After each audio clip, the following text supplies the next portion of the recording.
exam. Right?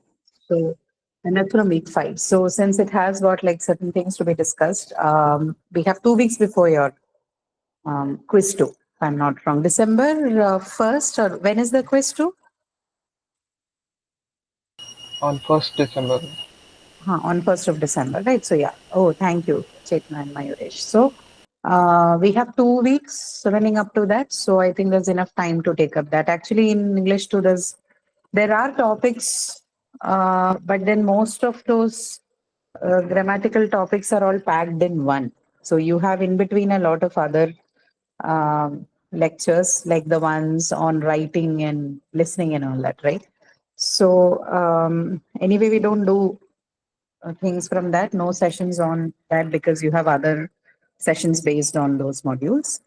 Um, so model verbs particularly, we'll take it up for the next class and the class after that. We'll need at least 2 sessions on that, right?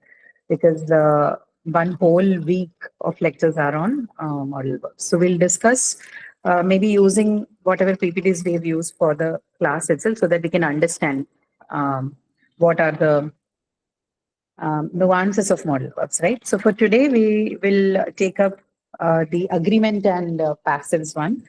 Passives, if I'm not wrong, you have another lecture in week 10, but I think the more prominent one comes in week 2, which is structure and functions of passives. So we'll work on that. We won't do that in detail since we've already had passives in the previous course, and most of us know how passives work. So we'll just discuss the basics of it, and then we can move on to the questions, right? And then additionally, agreement markers. Agreement maybe is not like a lecture as such in the modules, but then they're also important as far as the clausal structures are concerned, right? Okay, so you probably may get application questions, particularly from the writing section. I mean, basically, they'll just ask you the given sentence is grammatical or ungrammatical, right? That's all. So for that sake, we can quickly revise on the agreement part as well. I'll share the screen with you in a moment. Um, just confirm with me once you're able to see the screen. Okay.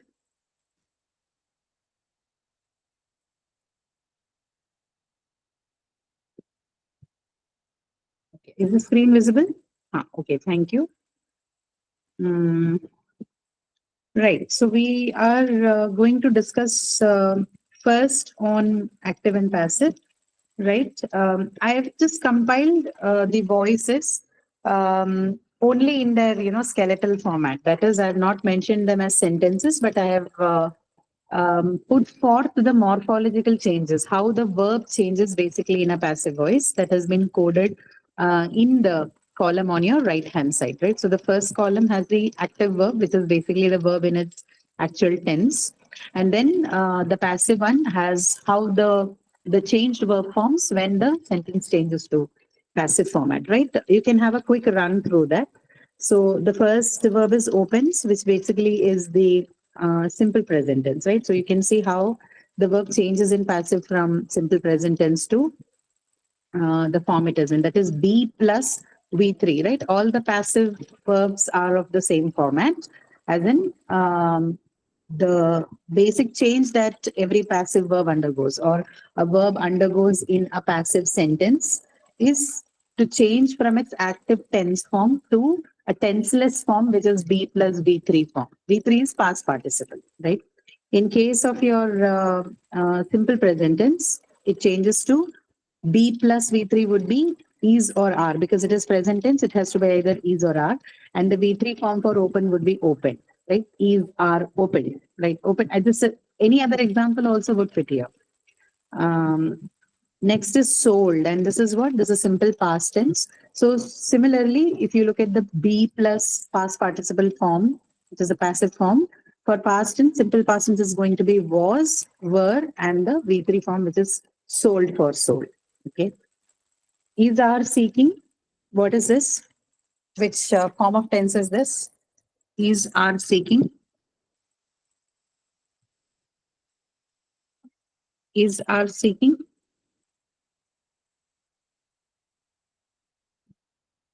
Present continuous. Yeah, this is an example of present continuous, right? Or present progressive. Both are right. So no change in the tense format. Sorry, the be form, which is again because it is in the present tense, it's going to be is or are based on whether the subject is plural or singular, and the continuous part when sought in the V3 format becomes being sought, right? So sought for the V3, and then the tense format comes from is are being. So is are being sought. Similarly, I have not written for the past tense. Maybe in the chat we can. So, say you have something like same thing for seeking, right? So you will have was or were seeking, right? In case we're talking about past continuous. So how does this change then? Was were seeking changes to was or were being sought, right? Was or were being sought. Same thing, only the tense marker would change, right? Then has, have, had, given. What is has, have, had, given? This is particularly in connection with the perfective form, right? So has given, have given, had given. They change to either has been given, had been given, or have been given, right? That's how the passive morphology works. The last one is for present, simple future. So will deliver, will be delivered, right? So will is retained, and then the be plus B3 form would be delivered, right? How about will be eating? So, for example, if you have something like this, please look at your chat box. If you have will be eating, what form is this? Will be eating? Future continuous. Future continuous. So, how does it change in the passive format?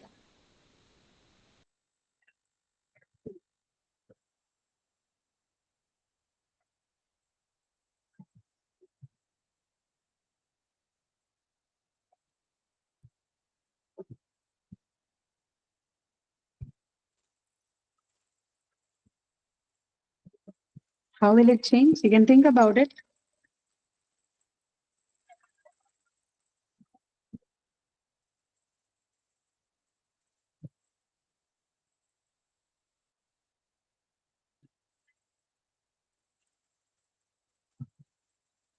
Can you change it? What do you think? What's your judgment about it?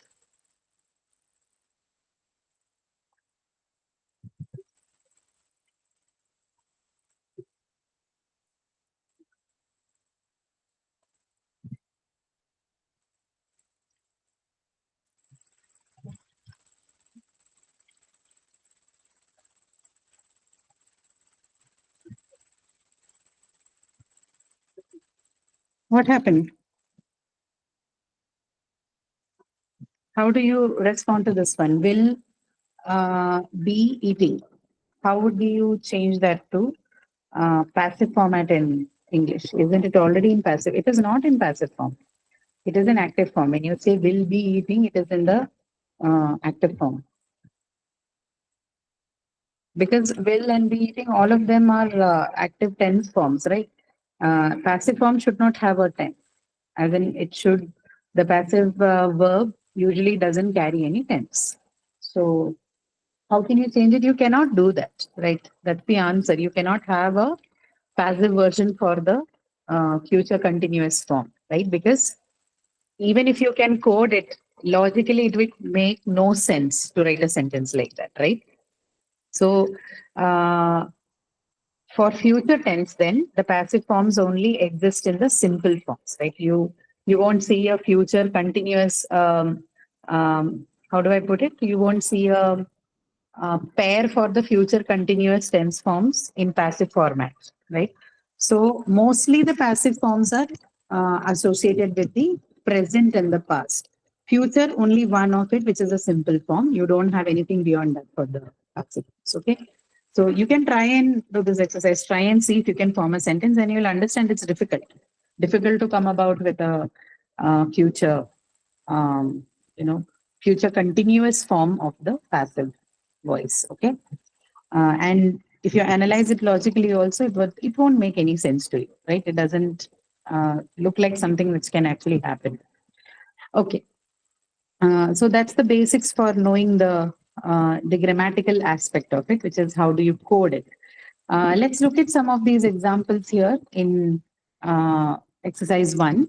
What are we going to do? We are going to look at the sentences and decide whether the given sentence is an active sentence or a passive sentence. Okay, simple. Okay, first sentence, Sotheby's is auctioning a highly important collection of antiquities. So look at the verb morphology clearly and figure out whether the verb is presented in the passive form or the active form. First sentence, Sotheby is auctioning a highly. Those of you are writing in the chat, it's fine, but if you can unmute, please unmute and speak. We don't want to keep the session silent with just me speaking here, right? I don't think it is too much of a trouble to unmute and speak. Just, it's just a one word answer. Okay. Sotheby's is auctioning a highly important collection of antiquities. Yes, this is active because you have the verb in the active form, is auctioning, right? It's a present continuous form. So no problem. Second one, in the late 1970s, a huge copper cauldron was discovered in a cellar.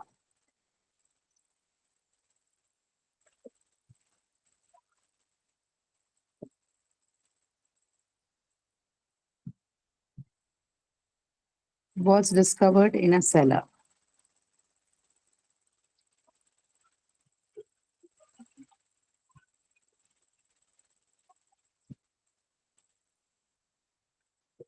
It is a passive noun. It is a passive construction, right? So huge copper cauldron was discovered is basically B plus V3 form. Okay, so passive. Inside the cauldron were hidden a number of very beautiful objects. It is also a passive. Yeah, again, this is a passive thing. Okay, so were hidden, right? B plus V3. Fourth one, they included silver plates 2 feet across.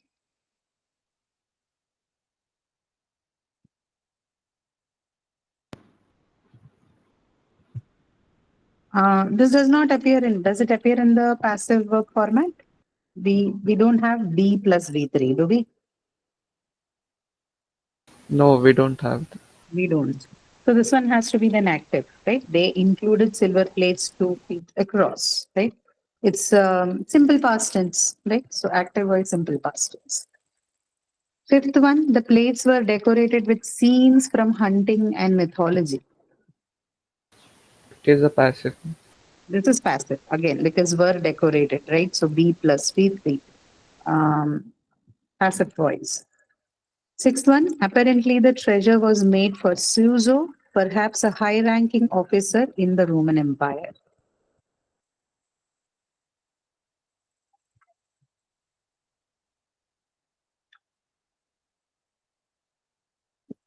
What is the verb here? The treasure was made for Suzo. So was made, right? And active or passive? Passive only. This is also passive, was made. Rest of you, those of you are in the call, what are you guys doing? Are you listening or are you just here? Please at least confirm to us that you're listening, right? Okay. Apparently the treasure was made for Suzo, was made. Okay. And was made is in the passive format. Sure. The Lebanese authorities issued export documents for the treasure in 1981.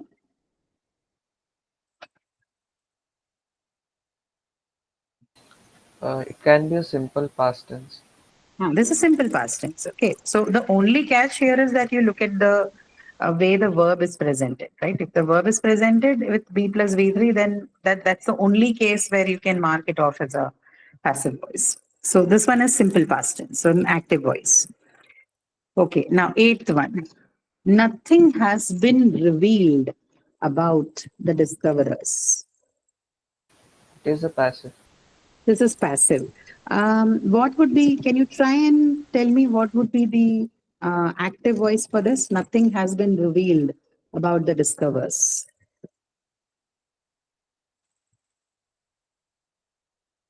Try. Spend a minute and see.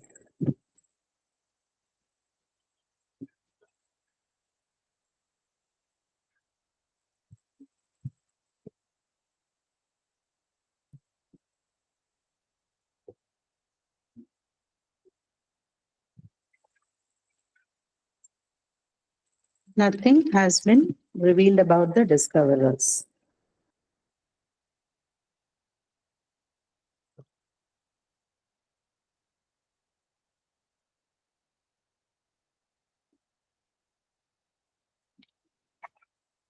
What is your verb here? Has been Reveal. revealed, right? Huh. Yes. Has been revealed is in which form? This is basically Active. present perfect. I mean, this is a passive form for the present perfect, has been revealed, right? So if I have to create an active voice for this, then I'll have to change it back to present perfect. How would you write it?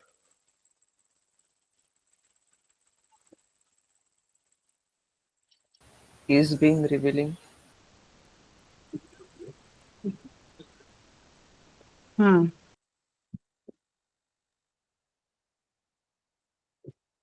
No, no. What is the active form for has been revealed is my question.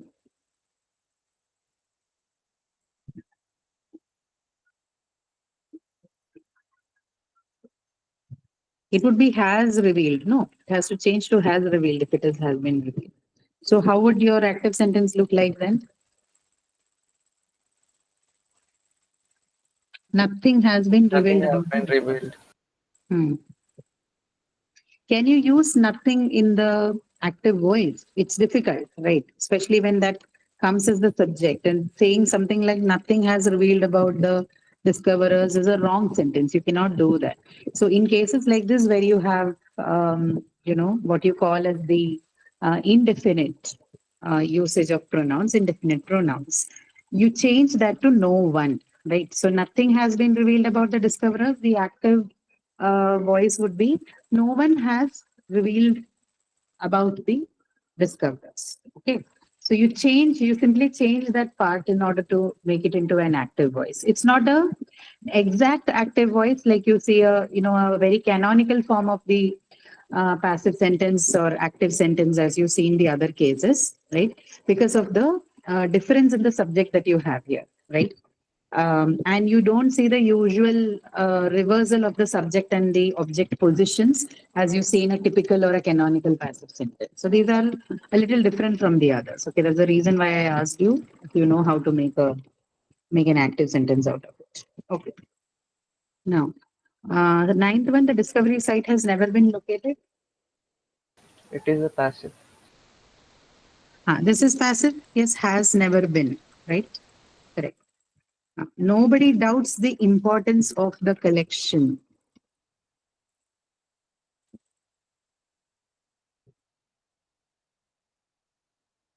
Nobody doubts the importance of the collection. What kind of sentence is this? Look at the verb. Easy for you to understand. Doubts is the verb. Correct. So what kind of verb is it? Passive or active? It is an active verb. It is an active form. Okay. Can you try changing this to the passive form? Doubted. The whole sentence. Doubt is no, it's not just doubted, right? If you're changing it to passive, then it has to be B plus V3.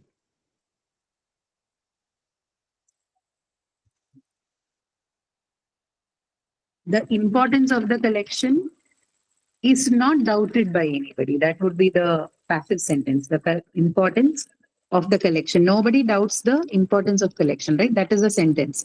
If you're looking at the reversal, what happens? You have to move the object part to the subject position, right? So the importance of the collection is not doubted by anybody. Now, again, do you see here? Because you have nobody as a subject, you can't use it directly in an active sentence. You have to make changes to it. So to encode that, you have used is not doubted by anybody, right? That is the way you will write the active sentence for it. So, in cases like this, where you have usages like nobody, nothing, no one, right? There would be slight changes in the way you present it in the active or the passive voice, right? Okay. Because Excuse of me, the ma'am. Hello. yes, yes, go ahead. Performing of the action. This is the Sorry. performing of the action subject Hmm. sentence. Hmm. This is the for of passive voice, no? Yeah, receiving of the action passive voice and performing of the action any sentence. This is active voice. Um, no, see, Performing the passivization, action. the point is that when you passivize the sentence, you basically suspend the role of the agent, right? Subject usually, the work of the subject is to perform or be the agent of the action, right? So in the passive voice, what happens is you basically suspend it out. Suppose that, You ma'am. reduce its importance. Suppose that Huh. example Tony baked cake in this sentence. The Tony is the subject and the performing the action of baking cakes. This is the active voice. What is the sentence again? Sorry, Tony. Tony baked cakes. In the sentence, the Tony is the Hmm. Hmm. subject and the Huh, correct. performing the action of baking cakes. Yes. This is active voice. This is active voice. Suppose the performing of the Tony is the subject that is called the active voice, and the performing of the receiving, sorry, cake baked by the Tony. Hmm. Cakes are baked by the Tony. In the Hmm. sentence, cakes is the subject and is receiving the Cake action is of baked being by baked by Tony. the Huh. Tony. Passive No, so voice. it is not that it is the subject. In passive sentences, we say that the object has moved to the subject position, right? The active subject of the sentence is still Tony. Right? Okay. Tony is still performing the action. It's not like cake is brewing the action now, right? Okay. The only thing that happens is you move around the position of the subject and the object. You move the object to the subject position and the subject to the object position. They don't swap roles. The role remains the same. Cake is still the theme that receives the action, and Tony is still the one who's performing the action. All you did is to say this in a roundabout way. You have pushed the positions. You have basically reversed the positions of the subject and object. It doesn't actually change who's doing the action. Okay, Okay. Thank you. right. Okay, so the 11th one, because of its strange history, several museums have rejected the collection. It is active. Have rejected the collection. Correct. So this is active voice. You're saying have rejected the collection, which is basically in present perfect format, right? So have rejected again, uh, active voice. The last one, with an expected price of over 40 million pounds, who can afford the collection? Now this is interrogative, right? So basically, you're only going to analyze the last part. Who can afford the collection?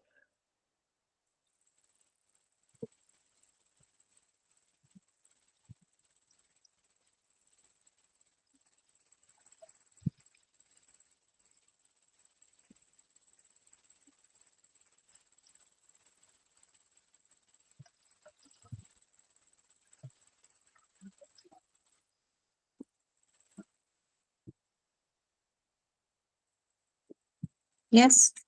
Who can afford the collection?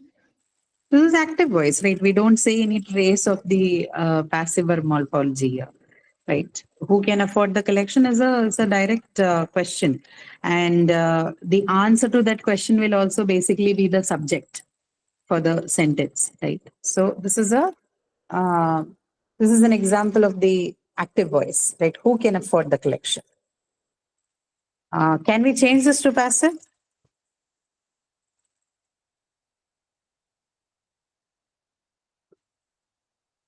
Is it possible to change questions to passive sentences? Yes, right? So you have to again question the subject, whatever is the answer. Who can afford the collection? Uh, would be changed to by whom can the collection be afforded, right? By whom can the collection be afforded? So interrogative sentences also, it's possible for us to uh, create a Passive voice. Now look at another example that I have here. Um,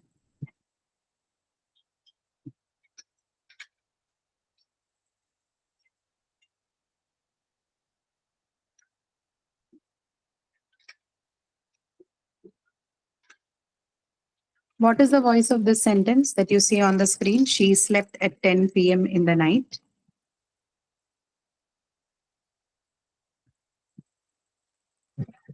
She slept at 10 p.m. in the night.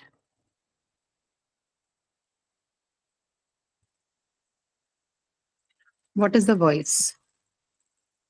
It is passive. It is passive. So what is the verb morphology if that's the case? She slept at 10 p.m. in the night, right? Slept is an active voice or passive voice? Slept is a passive voice. Why is it passive?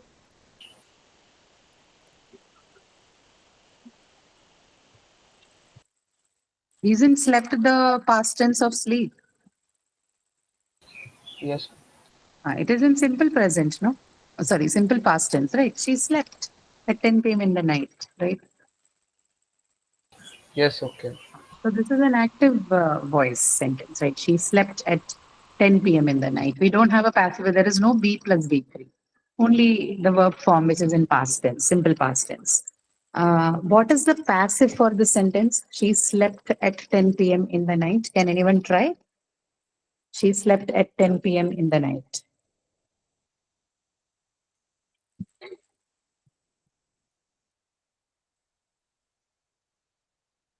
She had slept. She had slept would be past perfect, right? Past perfect. There's no passive voice involved there.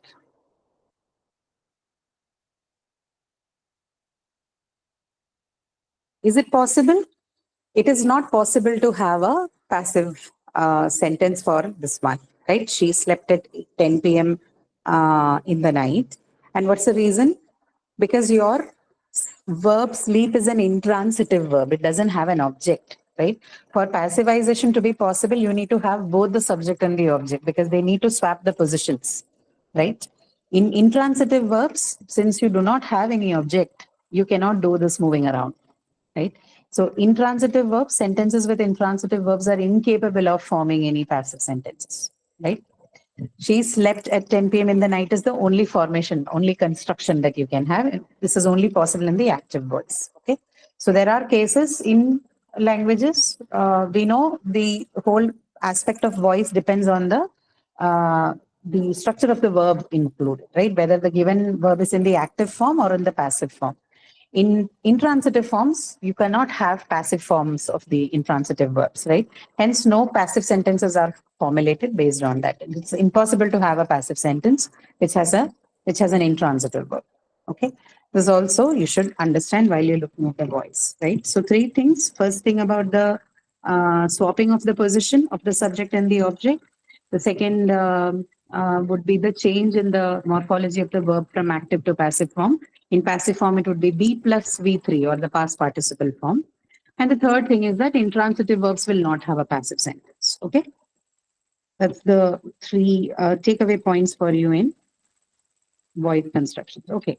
Now this one we already know, but since they're important for the clausal constructions, we're going to quickly look at these subject verb agreement questions as well. This should be easy for you. It's not very tough. We'll start solving the exercises. First question here, he dash his neighbors jogging, see or sees. Sees. He sees his neighbor, right? He sees his needs to agree with the singular subject he, and we know among C and C it sees. So he sees his neighbor jogging. He dash know what kind of exercises to do. He doesn't know. He doesn't know. He doesn't know what kind of exercise to do. Exercise for the middle-aged, third one. Exercise for the middle-aged dash considered a prophylactic. Is are. Is. Is. Is, right? So it's singular in nature. Exercise for the middle-aged would be a full unit together as the subject, but we're talking about a singular activity. So is exercise for the middle age is considered a prophylactic. Okay. Fourth one, too many people dash up with heart attacks and End up. ends. End up. Too many people end up with heart attacks, right? People is again something that you use in singular, right? We're talking about a collective, but then we know that because the use of that collective word or that collective noun is in singular, right? Collective nouns in general are used in singular. We do not use plural verbs with them. Fifth one, to undertake an exercise test, dash prudent. Is prudent. Is prudent, right? Reference to one singular activity to undertake an exercise test is prudent. Okay. The test dash your level of fitness determine. Determines. Determines determines your level of fitness. So test again singular, so singular verb. Usually the test dash after a physical examination. Comes after Come, a come. physical. Sorry. Comes after a physical Comes exam. after. Comes after a physical examination. The test comes after a physical examination. Finding out what your heart can do dash the goal of the test. Is the goal of. So again, you have a huge chunk here as finding out what your heart can do, right? Basically, this is a participial, right? But the whole of that unit is in reference to one single whole. So and hence the verb has to be singular. Finding out what your heart can do is the goal of the test. Most tests dash a treadmill. Uses. Use. Use. Most tests, plural, so plural verb use. Most tests use a treadmill. Correct answer. 10. Some clinics also dash a bicycle. Use a bicycle. So clinics, again, clinics is something that's in plural, right? Clinic and clinics. So clinics use a bicycle. Okay. Walking on an elevated, fast moving treadmill dash hard work.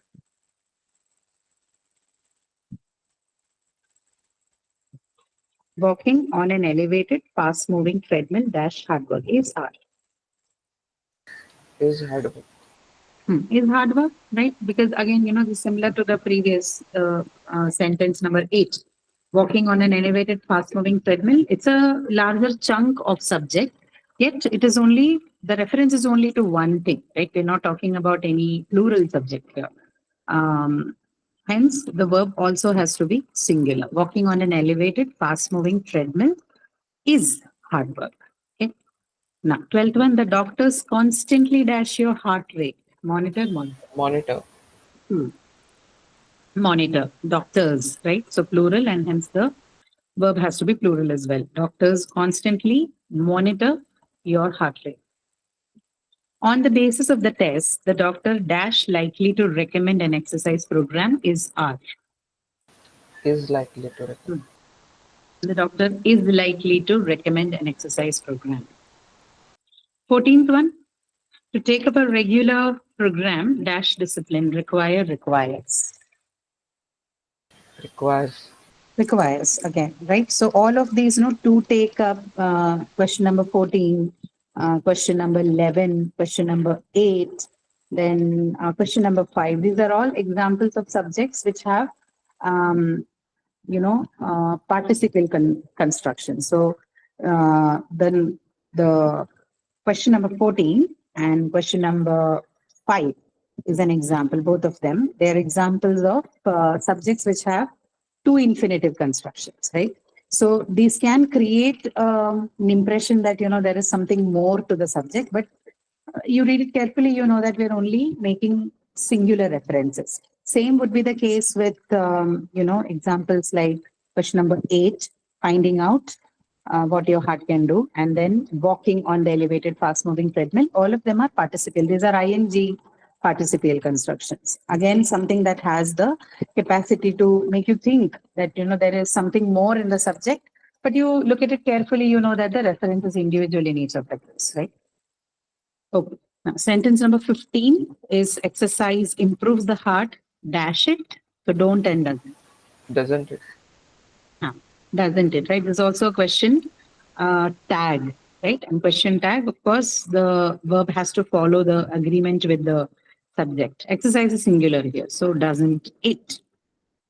That you shouldn't overexert yourself, dash without saying go, goes.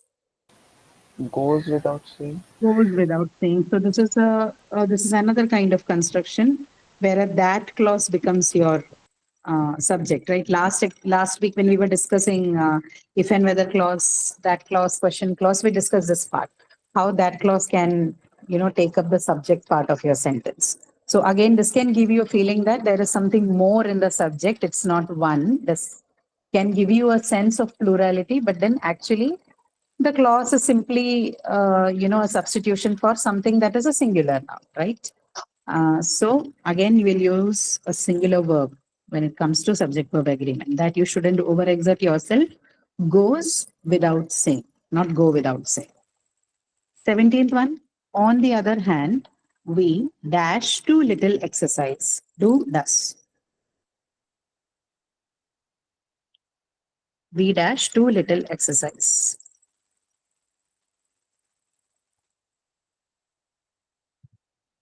Do. Yeah, it has to be do, right? Because we is your subject, plural, and hence do. We do too little exercise. 18th one, we dash want heart trouble at our age. Don't, Don't. yeah, don't, right? We don't want heart trouble at our age. Okay. Now, 19th one, both science and medicine dash to preparing athletes for competition. Contributes. Both science and medicine contributes to preparing athletes for competition or contribute. Contribute, sorry. It has to be contribute, right? Because you say both. The moment you say both, it's a plural subject. Both science and medicine contribute to preparing athletes for competition. Now, what makes the situation serious? So the last one. What makes the situation serious? Dash that no new antibiotics have been discovered in the past 15 years. Is that no? What makes the situation serious is not are, okay, is that no new antibiotics have been discovered in the past 15 years. Okay. Again, this is an example of what question clause, what makes the situation serious, question clause, right? And this is again in reference to singular events. So what makes the situation serious is that no new antibiotics have been discovered in the past 15 years. Okay. Okay, all right. So we won't be taking up anything more. I think this should be, yeah, that is all. Okay. So two short topics for today's session. I think your understanding about this is fairly reasonable. I don't know about other people who have not responded, but at least to the one who is responding and the one who has asked questions, I know that things are clarified. For people who are listening, I hope that you have understood and maybe you already know these things. So okay, but then when you come to the session, make sure that you respond to it. These sessions are designed to be interactive, so you just staying silent may not help you. Okay, try and participate as much as possible. But besides that, I hope you have no confusions in the topics that we discussed, right? In the passive morphology, just be careful about, sorry, passive voice, be careful about how the verb is changing to the passive and the active, right? And more importantly, about the intransitive verbs, right? If you have a question like that in the exam, you should first analyze the verb. While you're analyzing the verb for its active form or passive form, also look at the nature of the verb. See whether the given verb is transitive or intransitive. Right? If it is an intransitive verb, then obviously you will find no object to that in the given sentence. And if that's the case, then it can't have a passive voice, right? You could get questions where they give you a sentence and then ask you whether the given one is an active or passive form, or maybe in another way where, they will give you two constructions and ask you which one of this is the passive construction. But if it is an intransitive verb, you should know that even when they give you options, actually the passive voice construction is not possible, right? Okay, right. All right, if there are no questions on your end, then we can wrap up for today because there's nothing more I wish to discuss for these two topics unless you have questions. Are we good to go? Can we wind up then? Yes, ma'am. Yes. Okay. All right then. See you all next week. We'll be taking up model verbs, and for the next 2 weeks, we're going to be doing model verbs. Okay. The following next week and the week following that. Right. Okay. Thank you so much, everyone. Then see you again next Excuse me, week. ma'am. Yeah. Thank you. Ma'am. Which week most important in term exam? You will have, I think, weeks from 4 to 8 for uh, the second quiz. Which week is more important is not a question I can answer. Week 4 to 8 is what you can expect questions from mostly. Okay. Yeah, that's the syllabus for your quiz. Too. Okay. All Thank right. you, ma'am. No problem. Okay. See you all then. I'll meet you next week again. Yes, thank you. Sure. Thank you so much, everyone. See you then.